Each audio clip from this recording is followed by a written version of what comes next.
नमस्कार दोस्तों, मैं आपका दोस्त host Amit Prakash second episode from the stables to the spotlight में आप सभी का स्वागत करता हूँ। जैसा कि आप सब जानते हैं, आज हम आए हैं सूर्यपुत्र स्टड फार्म में। तो दोस्तों अभी आपके सामने स्क्रीन पर है रत्नाकर लाइन का बहुत ही खूबसूरत काला पचकल्याण बच्चा। इसका सायर है भूपेंद्र देसाई जी का शिवराज और इसका ग्रैंड सायर है राजशेखरा। इसकी जो डैम है वो ओल्ड बनासकाठा लाइन से बिलोंग करती है। क्या एज हो गई इसकी? 31 महीने उम्र है इसकी अभी। माथे पे फूल और 3 पैर इसके सफेद हैं। चारों पैर हाँ, सफेद 4 पैर इसके। सफेद है, पंचकल्याण है। सॉक्स भी बहुत एग्जैक्ट हैं। सॉक्स से। बहुत डिसेंट है इसका, जो जनरली बहुत से घोड़ों में बहुत ऊपर तक घुटनों तक चला जाता है, वो वैसा नहीं नहीं है। बहुत चारों प्रॉपर सॉक्स एक सॉक्स और बराबर है। सॉक्स भी बराबर है। मारवाड़ी घोड़े की जो सुंदरता है वो इसके अंदर हाँ, पूरी है। हर नेक तरफ प्रोफाइल से बहुत अच्छी है इसकी और लेंथ झलकती भी हुई। बहुत है इसकी जो है। पुट्ठे देखिए। हाँ, पुट्ठा वुट्ठा सब। अभी तो बच्चा, अभी तो बनेगा, अभी तो 3-4 साल और लेगा। बढ़िया ग्रोथ करेगा ये। थोड़ा गर्म है ये। इसको कितना टाइम हो गया आपके पास आए हुए? ये भाई साहब मेरे पास आ गया था 4 दिसंबर को। ओके। हाँ, 1 महीना हो गया इसको आए। तो इसको अभी स्टड सर्विस के लिए स्टार्ट किया है कि नहीं, अभी नहीं छोड़ा हमने अभी नहीं इसको। अब छोड़ा? स्टार्ट करेंगे। अपनी एक घोड़ी है, इसके जैसी है, मतलब वो नीली घोड़ी है लेकिन ऐसी लेंथ और नेक प्रोफाइल उसकी अच्छी है इसकी तरह ही, तो उस पे इसको छोड़ेंगे। वो भी अभी 31-32 महीने की है, दोनों हम उम्र ही हैं।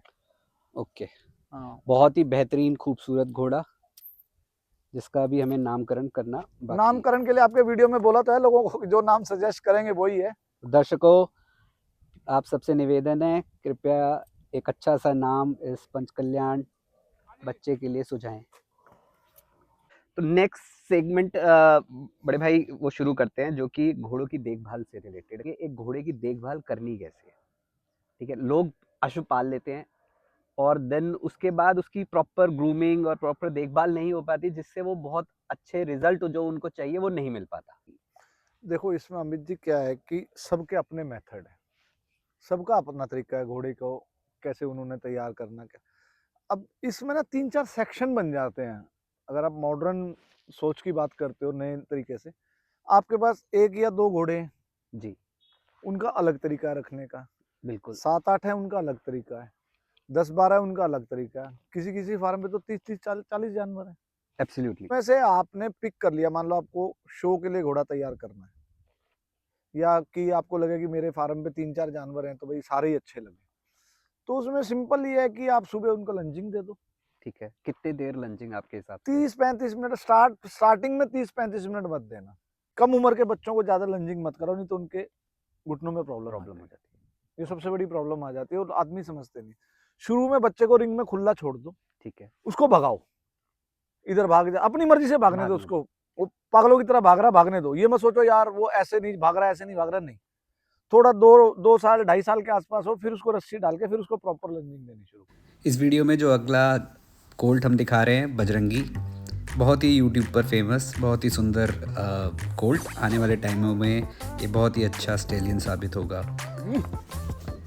तो चलिए जानते हैं इस बजरंगी की डिटेल्स रवि भाई से। मगर इस वीडियो को अंत तक देखते रहें, बने रहें हमारे साथ। वीडियो को लाइक करें, सब्सक्राइब करें, बेल आइकन को दबाएं। रवि भाई, हमारे सारे सब्सक्राइबर्स को, व्यूअर्स को थोड़ा अपने इस अश्व के साथ परिचित कराएं।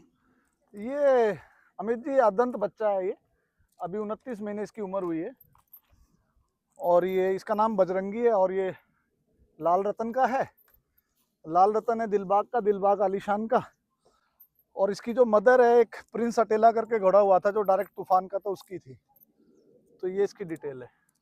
तो दोस्तों, ये है यूट्यूब पे बहुत ही फेमस अदंत बच्चा ही है। बछेरा बजरंगी। बजरंगी, अब हमने बीच में बात करी घोड़ों के सूंड बनाने के लिए और उस चीज़ से, तो घोड़ों के पैरों की देखभाल अपार्ट फ्रॉम सूंड और क्या-क्या हमारे को करना चाहिए, जिससे कि उसके पैर, क्योंकि घोड़े के पैर हैं तो सब कुछ है, कहा जाता है, पुरानी देखो कहावत भाई है। साहब, अगर आप उसके खुर को रोज साफ कर रहे हो ना, तो कोई प्रॉब्लम नहीं आएगी। एक्चुअल में क्या है कि लोग घोड़े के खुरों को 10-10 दिन नहीं देखते, महीना महीना नहीं चेक करते, और उनके कीड़े पड़ जाते हैं। गीले होके। गीले हो गए, वो कीड़े पड़ जाते हैं, और वो कीड़े ऐसे होते हैं, वो डेली मल्टीप्लाई होते हैं। अगर मैगेट्स। आज एक है ना, तो कल 2 होंगे, परसों 4 होंगे, उससे अगले दिन 16 और होंगे, बहुत जल्दी उससे अगले खाते दिन भी है 64 वो। होंगे। वो खत्म कर देते हैं घोड़े को भाई साहब। इसके अंदर तो एक एक पाउडर आता है, वो डालते हैं हम, एक येलो कलर की स्प्रे आती है, वो मारो सारे कीड़े बाहर आ जाते हैं। ओके। हाँ, वो बहुत बढ़िया चीज है। तो और जैसा आपने बताया कि ज़्यादा खाना जब हम दे नहीं, देते, ज्यादा ओवर ईटिंग मत करो, ओवर ईटिंग करा देते, तो उससे भी खड़े में ओवर ईटिंग मत कराओ, तो उससे भी पैरों पे फ़र्क पड़ता बहुत पड़ता है भाई साहब, बहुत फर्क पड़ता है। है? जो कहा जाता है कि घोड़े के पैरों में पानी भर जाना या बन जाना, वो भी उसी वजह से होता है या उसी उसका कोई वजह और से रीज़न होता है। होता है? अभी मैंने गुजरात के हैं, उनके पास मेरे ख्याल कौन सा घोड़ा एक आया था, बड़ा फेमस घोड़ा था, उन्हीं के फार्म पे वो डेथ कर गया। ओके। उन्होंने ही बताया, उन्होंने उसको घी भी दे रहे हैं, उसको दूध भी दे रहे हैं, उसको चने भी दे रहे हैं, वो घोड़ा पैरों से खराब हो गया और उसी वजह से उसकी डेथ हुई बेचारे की लास्ट में जाके। आप दूध और घी देते हो अपने नहीं, घोड़े हम को? टच भी नहीं करते घोड़े को, दूध और घी से कोई मतलब ही नहीं।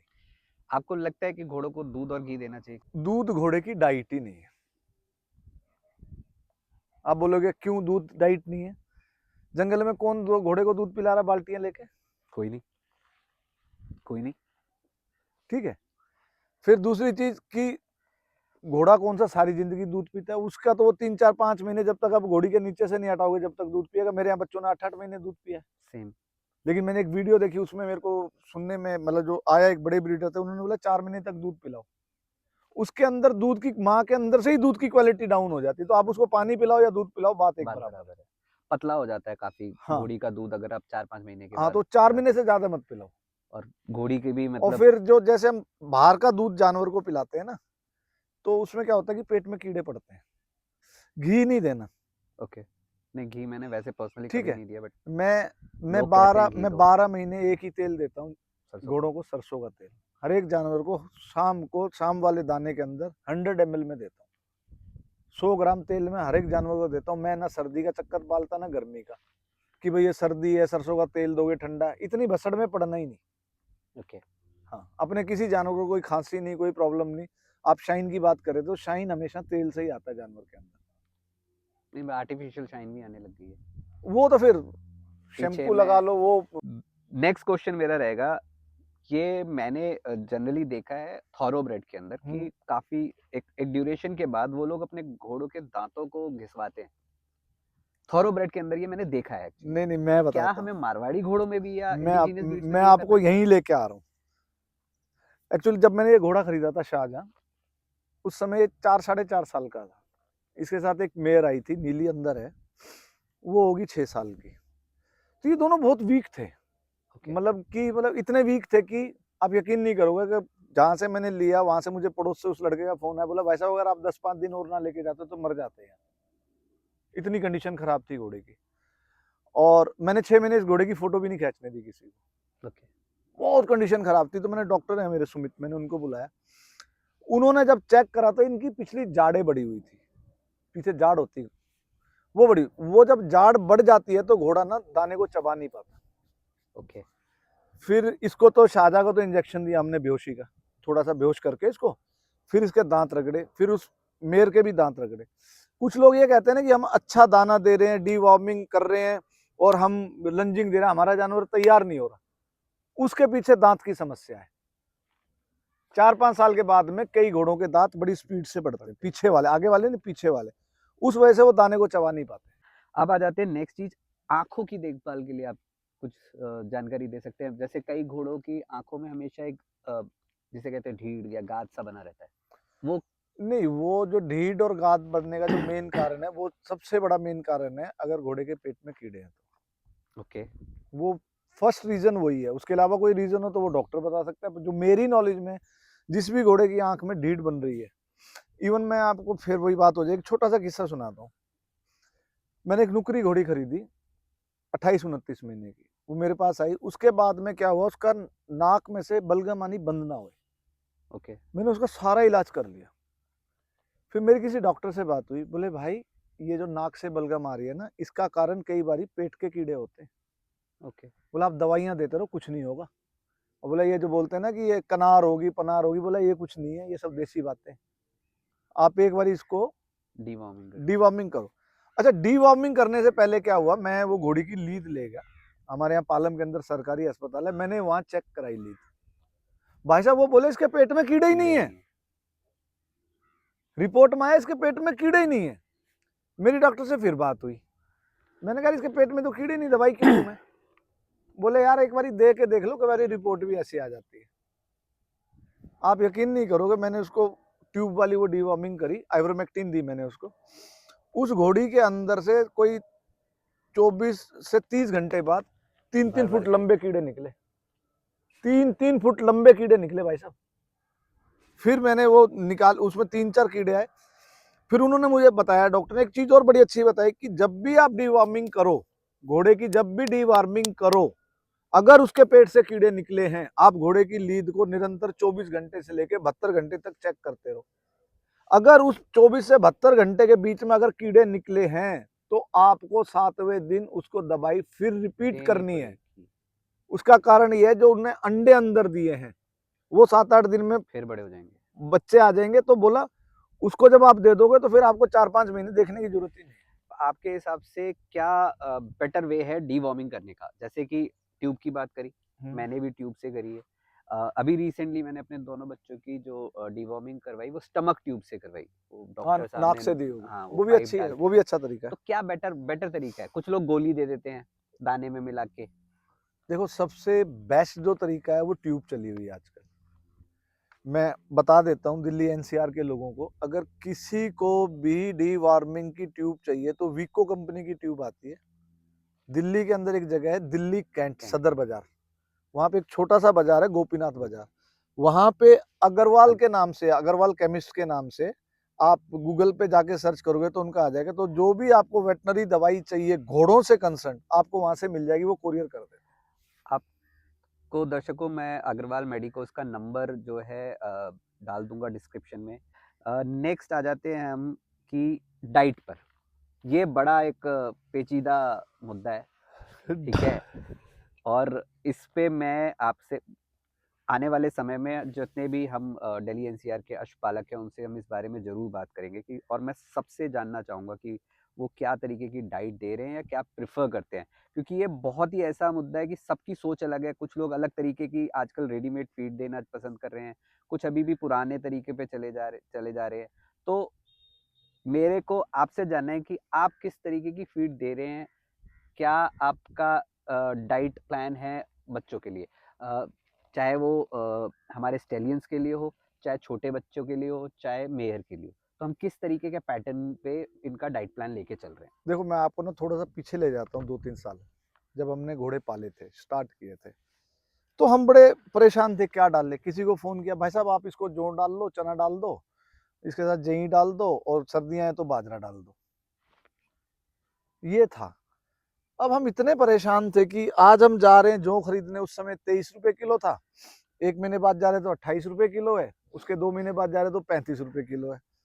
फिर इधर से उधर भाग, यहाँ से जौ ले, यहाँ से चना, 10 दुकानें चेक करवाती कि यार इस पे सस्ता, इस पे सस्ता, इतनी भसड़ थी। फिर उसको लाओ पिसवाओ, कई बार ज्यादा पिस गया, हाँ। कई बार मोटा रह गया, अब इसके अंदर नमक भी ऐड कर दो, अब इसमें हल्दी ऐड कर दो, अब इसमें ये ऐड कर हिमालय दो, 32 डाल दो। इतने परेशान हुए बहुत ज्यादा। तो क्या हुआ कि जब मैंने इसको स्टैलियन ये लिया था शाहजहां, तो इसकी कंडीशन बहुत खराब थी, मैंने आपको जैसे पहले भी बताया, घोड़ी की और इसकी बहुत कंडीशन खराब थी। तो ये अशरफ फीड वाले हैं, अशरफ फीड सनी भाई हैं, उनके पार्टनर है सिद्धार्थ। ओके, तो उनसे मेरी पहले तो हल्की फुल्की बात थी। Siddharth Bector I believe. हाँ सिद्धार्थ ही बोलते हैं हम तो बहुत जेंटलमैन है, खैर दोनों ही जेंटलमैन है। तो मेरी उनसे बात हुई, तो मेरा फार्म उधर साइड में होता था जब, तो मैंने सिद्धार्थ को फोन किया, मैं कहा सिद्धार्थ यार ऐसे ऐसे प्रॉब्लम है, घोड़ा लिया है, घोड़ी लिया बहुत कमजोर है, तो मैंने कहा आप कभी दिल्ली आओ तो यार एक बार मेरे को इसका डाइट प्लान बताना। तो बोला मैं दिल्ली के पास ही हूँ गुड़गांव। ओके, वो आई थिंक एक उनका कोई ऑपरेशन था उसमें आए थे, उसमें 1.5 साल पहले की बात है। तो मैंने कहा आप कहाँ पे हो, मैंने कहा लोकेशन डालो आप, उन्होंने डाली, तो मेरे फार्म से हार्डली वो 8 मिनट की दूरी पे थे। तो वो एक दिन का छोड़ के वो दूसरे दिन आ गए। फिर उन्होंने मुझे सजेस्ट किया कि भाई साहब आप ज्यादा चोकर डाल दोगे घोड़े का फेस भारी हो जाएगा। ओके, फेस भारी हो जाएगा, ब्यूटी खत्म हो जाएगी, फेस भारी हो हाँ उन्होंने मुझे बताया। फिर उन्होंने अपना फीड मुझे सजेस्ट किया। अमित जी मैं बताऊं, मेरे को पिछले साल अप्रैल मई से मैं डाल रहा हूँ, मई से मई 12 महीने, और मई से अब ये लगा लो, ये लगा के 16, 17, 18 महीने हो गए होंगे जी। मैं उनके फीड के अलावा कुछ डालता ही नहीं अपने घोड़ों को। छोटा बच्चा भी वही फीड खाता है, बड़ा घोड़ा भी, घोड़ी भी, बस वजन के हिसाब से उनकी क्वांटिटी चेंज हो जाती चेंज है। हो जाती है। अब मैं 3 टाइम फीड देता हूँ। जैसे मेरे बड़े स्टैलियन है, जो सबसे बड़ा मेरा घोड़ा है, जो नुकरा है, उसको मैं दिन में 5 किलो दाना देता हूँ। ओके। 5 किलो दाना, उस सुबह उसको 2 किलो दाना, और इतना सा कोई वजन के हिसाब से आधा किलो से कम उसको मैं तूड़ी डालता हूँ, तूड़ा, ओके। और दाना मिक्स कर देता हूँ। दोपहर को 1 किलो दाना 1 बजे के आसपास, और 250 ग्राम तूड़ी। रात को उसको वही 2 किलो दाना और आधा किलो तूड़ी, और 100 ml उसके अंदर सरसों का तेल, और 15-20 ग्राम हिमालय बतीसा, ये चलता है। जो घोड़ियां हैं जिन्होंने बच्चा नहीं दे रखा, जो नॉर्मल घोड़ियां खड़ी हैं, उनको पूरे दिन के अंदर टोटल 3 किलो दाना डलता है। जो घोड़ियां दूध पिला रही हैं, उनको पूरे दिन के अंदर टोटल 4.5 किलो दाना डलता है। और मेरे आप किसी भी को आप घोड़े निकालोगे, सारे कंडीशन में ही रहते हैं। मैं तो एक्सपेक्ट कर रहा था आप 7-8 किलो के करीब स्टेलियंस को दाना देते होगे, बट नहीं, ये नहीं भाई मेरे साहब, लिए बहुत ही जरूरत नहीं है। सरप्राइजिंग है कि 5 किलो फीड से वो जो सेहत है। अपार्ट फ्रॉम दिस फीड, ये तो हो गया एक, वो तो चलो आपने बता दिया कि बच्चों को क्या दे रहे हैं हम, अपनी जो मेयर्स हैं जिनके साथ ब्रूड मेयर्स हैं उनको क्या दे रहे हैं। हरी घास या सूखी घास ऐसा कोई चारा हम दे रहे हैं? कुछ नहीं भाई साहब, हरा तो मेरे घोड़ों ने देखा ही नहीं होगा। ये खेत उधर से खिड़की में से देख लेते हैं, हरा हरा ये गेहूं वेहूं हम नहीं डालते भाई साहब। हमने लगाया था एक बारी, ये रिच का लगाया था जी हाँ, वो ध्यान है मुझे। गर्मियों में स्टाफ काटने नहीं जाता था, कभी काट लाए कभी नहीं काटे। अब 24 घंटे हम नहीं रहते, फिर क्या है कि घोड़े को एक ही डाइट चलती रहे ना, वो ज्यादा ठीक रहती है। हरा हम नहीं डालते, कुछ नहीं डालते हमारे में। जो बात अभी रवि भाई ने बोली कि आपको मेंटेन करना है उस डाइट को, लॉन्गर पीरियड, लॉन्गर गोल्स को देखते हुए आप उसको कंटिन्यू करें, रिजल्ट्स आपको मिलेंगे। चाहे आप अश्वा फीड, जो भी फीड आप लोग भी दे रहे हैं, उसे कंटिन्यू करते रहें, उसके साथ छेड़छाड़ ना करें, ताकि हाँ, घोड़ा अडेप्ट कर सके उसको, और उसकी बॉडी पे वो जो प्रॉपर उसको मिनरल्स और बाकी चीजें उस डाइट से मिल रही हैं, वो अपने रिजल्ट दिखा सके।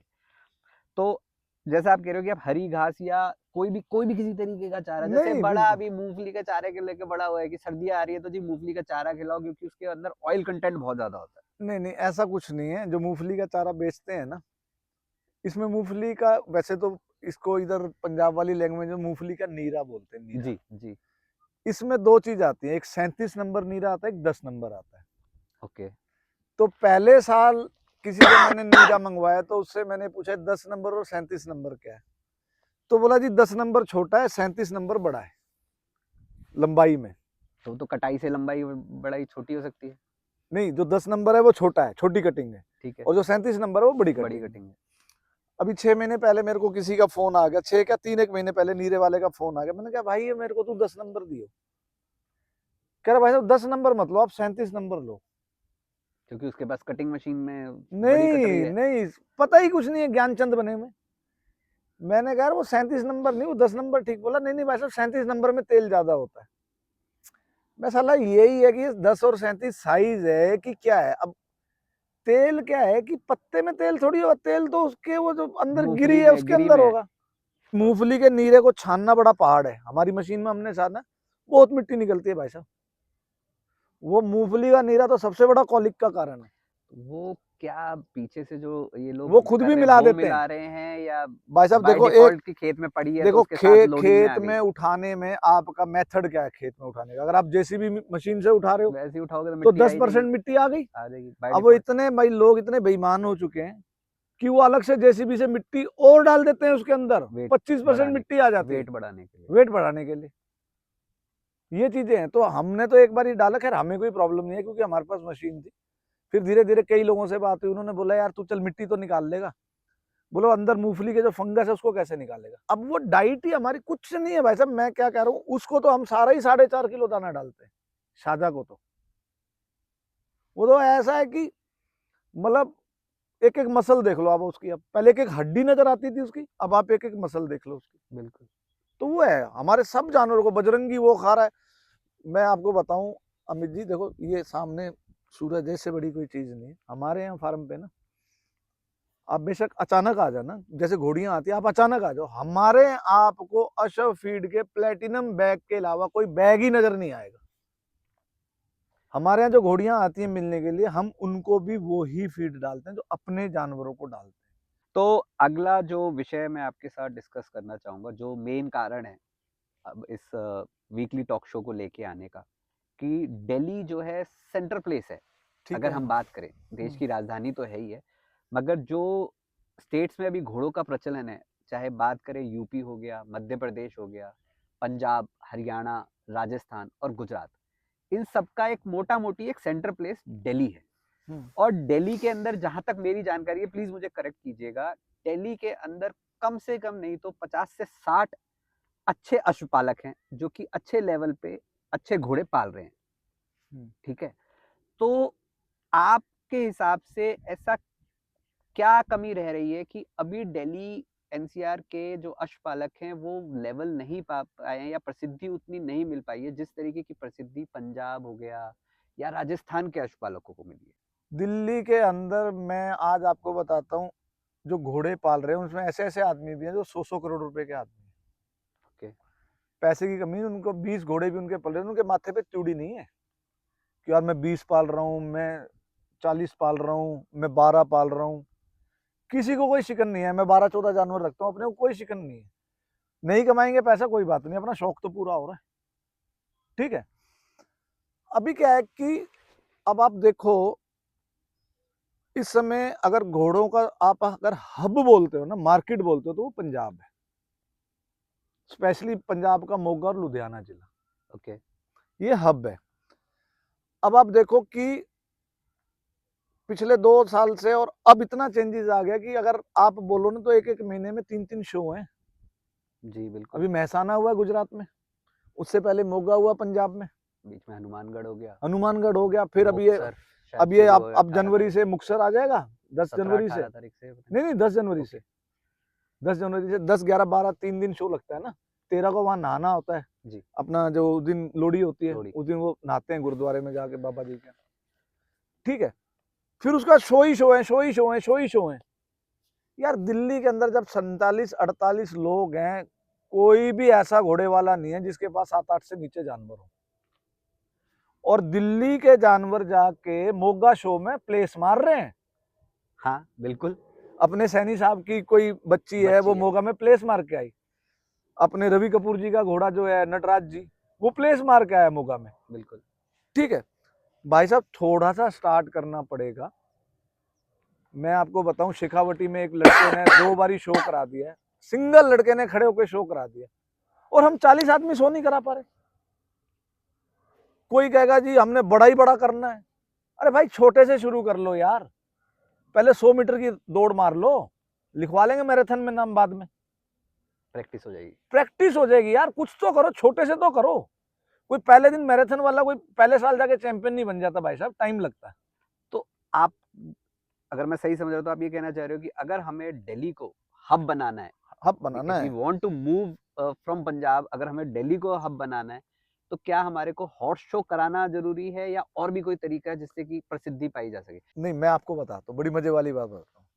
नटराज जी है, रवि कपूर जी का घोड़ा, बिल्कुल जहां भी गया फर्स्ट फर्स्ट फर्स्ट चैंपियन। बता दो उनकी टक्कर का पंजाब में कौन सा घोड़ा है? शायद ही कोई होगा। ठीक है, अपने पहलवान है अपने यहाँ से अमरजीत जी, हाँ जी, उनके पास पोरस करके बच्चा एक। हाँ ठीक है, अभी वो अभी 2-3 दो शो दांत में है। 2-3 शो में क्या फर्स्ट फर्स्ट फर्स्ट। हाँ अभी हनुमानगढ़ में विनर रहे हो। ठीक है, बता दो पंजाब में किसके पास बच्चा 2-3-4 शो फर्स्ट फर्स्ट फर्स्ट मार गया। ठीक है, उसके बाद में अपने सैनी साहब के पास अच्छी कलेक्शन है। सैनी साहब इधर के पास हेमंत तो जी के पास, चैंपियन। हेमंत यादव जो मानेसर के पास में है पंचगांव, उनके पास अच्छी कलेक्शन है। मेरे बिल्कुल पड़ोस में मेरे करण मल्होत्रा जी हैं, उनके पास जाके देखो, ऐसी ऐसी बच्चियां उनके पास खड़ी हैं, भूख भाग जाए आदमी की। अच्छे अच्छे फार्म पे नहीं है ऐसी बच्चियां। आप इधर चले जाओ, अपना अपना क्या नाम है, महाजन जी के पास देखो क्या बढ़िया कलेक्शन है। आप नाम बोलो ना दिल्ली में, जिस किस घोड़े वाले का बोलते उसके बाद भी हम भाई हब साहब। क्यों नहीं बना पा रहे? मैं आपको बताऊं, अगर दिल्ली का अगर 47 हमारे स्टड फार्म है, अगर 47 ही हम शो करा लेना तो हम आपस में सिर फोड़ लेंगे एक दूसरे का, यार उसकी ज्यादा अच्छी थी, वो बोले नहीं नहीं उसके वाली अच्छी थी। इतनी टॉप क्वालिटी दिल्ली के अंदर खड़ी है ना भाई साहब, ऐसी टॉप क्वालिटी खड़ी है। आप पंजाब में 500 किलोमीटर घूम जाओ, आपको नहीं मिलेगी। आप दिल्ली का 20 किलोमीटर का रेडियस मार लो, आपको ऐसे ऐसे जानवर नजर आएंगे, ऐसी ऐसी घोड़ियां, ऐसे ऐसे बच्चे, ऐसी ऐसी बच्चियां, आपकी भूख भाग जाएगी। तो दर्शकों, जो आपने अभी रवि जी से सुना कि दिल्ली एनसीआर में किस तरीके के बेहतरीन खूबसूरत लाइन के अश्व, बच्चे, स्टेलियन अवेलेबल है, तो मुझे कहने में कोई गुरेज नहीं है कि आने वाला समय शायद दिल्ली एनसीआर का होगा और अगले साल 2 साल के अंदर हम दिल्ली एनसीआर को घोड़ों की दुनिया का हब बनाने में कामयाब हो पाएंगे। नेक्स्ट क्वेश्चन मेरा ये रहेगा रवि भाई की मैं देखिए मैं जी, आपको काटते हुए एक बात कोई बोलना नहीं चाहता बताएं। हूँ। मैं ना आपके चैनल के माध्यम से एक बात कहना चाहता हूँ पूरे हिंदुस्तान के घोड़ा प्रेमियों को, जो जेन्युइन चीज बायर करना चाहते हैं। आप दिल्ली के अंदर आके किसी भी फार्म से कोई भी बच्ची बच्चा खरीद लो, मैं आपको गारंटी देता हूं कि एक भी फार्म वाला झूठ नहीं बोलता। जिस बच्चे की होगी, जिस घोड़े की बच्ची होगी, जिस घोड़े का बच्चा होगा, जिस घोड़ी की बच्ची होगी, आपको मैं लिख के दे रहा हूं, आप किसी भी फार्म पे चले जाओ, आपके साथ चीटिंग नहीं होगी। ये अपने आप में बहुत बड़ी किसी बात भी रवि फार्म भाई पे ने चले करी जाओ है। दिल्ली के, अगर उसने बोल दिया ना कि ये परसेन की बच्ची है, करण मल्होत्रा के पास में 2-3 बच्चियां परसेन घोड़े की है, अगर करण ने बोल दिया ना परसेन की है, तो वो परसेन की ही निकलेगी, वो किसी और घोड़े की नहीं निकलेगी। आप महाजन जी के यहाँ चले जाओ, अगर उन्होंने बोला ना रूबल स्टार की है, तो रूबल स्टार की निकलेगी, किसी और की नहीं निकलेगी। यहाँ चीटिंग नहीं है दिल्ली के अंदर, सबके पेट भरे हुए भाई, और सब इज्जत वाले आदमी हैं। आप मेरे फार्म पे आओ, मेरे पास 2 बच्चियां रफेल की खड़ी हैं, एक बच्ची मेरे अपने घोड़े की शाहजहा की खड़ी है, एक बच्ची मेरे पास चंबी खड़ी है। जो हम कह के देंगे ना, ऑल ओवर इंडिया कहीं भी जाके चेक कर लेना, अगर वापिस हो ना दुगने पैसे देंगे और साथ में बच्ची भी छोड़ देंगे, जो आप हमारे से लेके जाओगे। हमारे सर्कल में जितने भी, मैं अपने की नहीं बात कर रहा, आप रवि कपूर से ले लो जाके कोई जानवर, आप महाजन जी से ले लो, आप अतुल जी से ले लो, आप करण जी से ले लो, आप सैनी साहब से ले लो, आप अमरजीत से ले लो, आप मतलब हेमंत यादव पंचगांव से आप जानवर लो, मैं कह रहा हूँ यादव गौरव यादव जी के यहाँ से ले लो। मैं तो इतने नाम ही नहीं गिनवा पाऊंगा, इतने जेन्युइन लोग हैं दिल्ली के अंदर भाई साहब। आप आके जानवर लो, यहाँ से ठगी से बचो। ये अपने आप में बहुत बड़ी स्टेटमेंट है और रवि भाई ने सिर्फ अपने लिए नहीं कहा, ये उन्होंने पूरे दिल्ली एनसीआर के जितने स्टड फार्म्स है, अश्वपालक है, उन्होंने आगे बढ़कर उन्होंने ये बात उन सभी के लिए कही है। और इस बात का समर्थन मैं रवि भाई की अपने चैनल के माध्यम से करना चाहूँगा कि हम दिल्ली एनसीआर के हॉर्स लवर्स, अश्वपालक, ये मेक श्योर कर रहे हैं कि जो भी हम आपको कह रहे हैं या कह के बच्चा या बच्ची दे रहे हैं, वो बिल्कुल फैक्टफुल हो, उसमें कोई 1% का झूठ या ऐसी कोई घुमाई हुई चोरी चकारी की बात ना हो। तो इन टॉक शो का जो मेन पर्पस था वो यही है कि हम लोग आपस में बात करें, दिल्ली एनसीआर के जितने अश्वपालक हैं उनको हम आपके सामने प्रस्तुत कर सके और आने वाले समय में दिल्ली एनसीआर को मारवाड़ी घोड़ों की दुनिया का हब बना सके। नेक्स्ट जो क्वेश्चन मैं आपसे पूछने वाला था रवि भाई, एज अ बिजनेस आप आने वाले 5 साल में इस व्यवसाय को कहाँ देखते हो? क्योंकि हर कोई तो राइडिंग करेगा नहीं, और कितने जानवरों को अपने यहाँ रखेगा, कितने जानवरों को पालता चला जाएगा? मैं आपको बताता हूँ, आप अगले 5 साल की बात कर रहे हो ना, आप पिछले 5 साल से उठाओ, कितने लोग इस लाइन में आ गए, कितने मोटे पैसे वाले आ गए। बिजनेस वर्ड इसीलिए यूज किया क्योंकि यूट्यूबर्स ने उसको एक एज अ बिजनेस प्रोजेक्ट कर दिया कि भाई यहाँ तो आप एक जानवर कहीं से खरीद के लाओ, अगले दिन ही आप ब्रीडिंग कराना शुरू करो, घोड़ी बच्चा देगी, 10 लाख 15 लाख की बिक जाएगी। सच्चाई आपको भी पता है, मुझे भी पता है कि ऐसा अमूमन होता नहीं है। मगर अगर हम इसे एज अ बिजनेस भी समझे तो आने वाले 5 साल में हम कहाँ देखते हैं? क्या सिर्फ हम इसको ब्रीड को, क्योंकि गवर्नमेंट ने एक्सपोर्ट बंद कर रखा है, घोड़ा बाहर एक्सपोर्ट हो नहीं सकता। ये सबसे बड़ा झूठ है। ओके, ये सबसे बड़ा झूठ है कि गवर्नमेंट ने एक्सपोर्ट बंद कर रखा है। ये बेवकूफ लोग बोलते हैं। मैं आपको किस्सा बताता हूँ। मेरे एक फ्रेंड है, घोड़ा वर्ल्ड में उन्हें सब जानते हैं, डैनी गुज्जर के नाम से उन्हें जानते हैं। ओके, वो बेसिकली पाकिस्तान के, बट वो नॉर्वे में पैदा हुए, नॉर्वे में बले पड़े, वो एमएलए है नॉर्वे से। आई थिंक मैं मिला हुआ हूँ एक जगह, आपने मिलवाया था कहीं, हम एक दिन बैठे हुए थे लंच पे। आपको मिलवाया था पिछले साल दिसंबर में। वो यहाँ से घोड़े एक्सपोर्ट करना चाहते हैं, मतलब वो अपने देश के लिए घोड़े इंपोर्ट करना चाहते हैं। तो उन्होंने इधर उधर वो करा, मिनिस्ट्री में उनकी कोई थी, अच्छी है उनकी उठ पे। तो हम गए कापासेड़ा, दिल्ली एयरपोर्ट के साथ में कापासेड़ा है, जहां से जानवर जाते और आते हैं। क्वारंटाइन सेंटर है वहाँ पर। वो जाने से 20 दिन पहले जानवर वहां रहेगा और आने से 20 दिन पहले जानवर वहां 14 दिन के रहेगा। लिए। रिलायंस के सारे घोड़े यहीं उतरते हैं। 14 दिन का क्वारंटाइन यहीं पे होता है। जितने भी घोड़े आते हैं, जितने भी आते हैं, कुत्ता इंपोर्ट नहीं कर सकते आप इंडिया में, सारे यहीं क्वारंटाइन होते हैं। हाँ बिल्कुल। 20 दिन का टाइम। उन्होंने मुझे उन डॉक्टर से के साथ हमारी मीटिंग हुई, वहां बात हुई, वहां एक चीज निकल के आई कि वो मिथ मेरा टूट गया कि घोड़ा एक्सपोर्ट नहीं हो सकता। ओके। ऐसा कुछ नहीं है। मारवाड़ी घोड़ा, मारवाड़ी घोड़ा आप गधा एक्सपोर्ट कर लो, घोड़ा तो छोड़ो, मारवाड़ी घोड़े का बताओ। होएगा एक्सपोर्ट, कोई बैन नहीं है। ओके। किसने कह दिया बैन है? कोई बैन नहीं है। एक्चुअल में जिस कंट्री में आप उस घोड़े को लेके जा रहे हो उसकी क्या रिक्वायरमेंट है कंट्री की, वो कौन से मेडिकल सर्टिफिकेट्स आपसे मांग रही है, वो डॉक्यूमेंटेशन हम अब पूरे हाँ, नहीं कर पाते। वो ये बोलते हैं हम यहाँ से घोड़ा भेज देंगे, हमें कोई प्रॉब्लम नहीं है। उनके डॉक्यूमेंट उनको क्या चाहिए? ओके। उनको मेडिकल डॉक्यूमेंट क्या चाहिए, वो जो उस कंट्री की, हर कंट्री की अलग रिक्वायरमेंट है। अमेरिका ये डॉक्यूमेंट मांगेगा, कनाडा ये डॉक्यूमेंट मांगेगा, बीच में जहां पोर्ट हो रहा है वो बीच में वो कंट्री क्या डॉक्यूमेंट मांग रही है। यहां से अगर डॉक्यूमेंट पूरे होंगे तो घोड़ा चला जाएगा, एक्सपोर्ट हो जाएगा। भाई कोई घबराने की जरूरत नहीं है। आप अपना अमेरिका घोड़ा भेजना चाहते हो, वहां के डॉक्यूमेंट, बीच में जहां पोर्ट पे रुकेगा वहां के डॉक्यूमेंट, वहां का खर्चा, अगर ये सब आप कर लोगे तो आप अमेरिका, इंग्लैंड, कनाडा जहां मर्जी घोड़ा ले जाओ, कोई नहीं रोक रहा। ये अपने आप में एक नई जानकारी अभी रवि भाई के थ्रू हमें मिली, क्योंकि मैं घोड़ा प्रैक्टिकली गया हूं वहां पे। एक्सपोर्ट हो सकता है, मगर अब वो हमारी जिम्मेदारी बन जाती है कि जहां भी हम घोड़े को एक्सपोर्ट कर रहे हैं उसके डॉक्यूमेंटेशन को, उस कंट्री के डॉक्यूमेंटेशन रिक्वायरमेंट को उस हम कंट्री की है। 5 साल बाद हम कहाँ तक पहुंच जाएंगे इस पूरे इंडस्ट्री को लेके? इंडस्ट्री में देखो भाई साहब, कोई भी इंडस्ट्री है उसमें वही आदमी कामयाब है जो उस समय की रिक्वायरमेंट को, डिमांड को पूरा करेगा। अब जो समझदार लोग हैं ना, जो समझदार लोग हैं वो अपनी घोड़ियों को उन घोड़ों से ब्रीड करा रहे हैं जिनका नाम है, वो किलोमीटर नहीं देख रहे जी। अब मेरे पास पंजाब से अगर घोड़ी आती तो 500 किलोमीटर से आती है, उस 500 किलोमीटर के अंदर उनको 50 किलोमीटर पे भी घोड़ा मिल सकता है, एब्सोल्युटली। उनको 40 किलोमीटर पे भी घोड़ा मिल सकता है। ठीक है, अगर वो 500 किलोमीटर यहाँ भेज रहे हैं तो कोई बात है ना, घोड़ों के रिजल्ट देख के। रिजल्ट देख के। तो भाई जो आदमी किलोमीटर नहीं देख रहा और जो अच्छा घोड़ा रिजल्ट प्रोड्यूस कर रहा है, अगर वो उससे मिलवा रहा है तो भाई वो कहीं लॉस में नहीं है, एब्सोल्युटली। वो कहीं लॉस में नहीं है। आज आप देखो काले कांटे की बच्चियां 30-30, 35-35 लाख से नीचे है नहीं जिनके पास खड़ी है। आप दिलबाग की बच्चियां देख लो, अभी पिछले ये जो पुष्कर गए, इससे पिछले पुष्कर में 1 करोड़ 5 लाख या 10 लाख की बच्ची बिकी है दिलबाग। कौन कहता बायर नहीं है? 15-20 लाख रुपए तो रेवड़ी हो चुका है इस इंडस्ट्री के अंदर भाई साहब। रेवड़ी बोलते हैं 15-20 लाख का। अगर कोई जानवर लेने जाता है तो हम लोग बोलते हैं क्या रेवड़ी खरीद रहा है क्या? ये मेरे पास जो शाहजहा है, ये 10 महीने का बच्चा 51 लाख का बिका था, आज से 5 साल पहले। उस टाइम का शायद सबसे महंगा बच्चा बिका था। हाँ, उस समय का मतलब महंगा था। जी। 51 लाख का, 51 लाख रुपए आज से 5 साल पहले बहुत। आज अगर बात करते हो तो 1.5 करोड़ रुपए का बच्चा था। उस टाइम पे सबसे महंगा बच्चा बिका था ये। ठीक है, रिजल्ट भी प्रोड्यूस कर रहा है।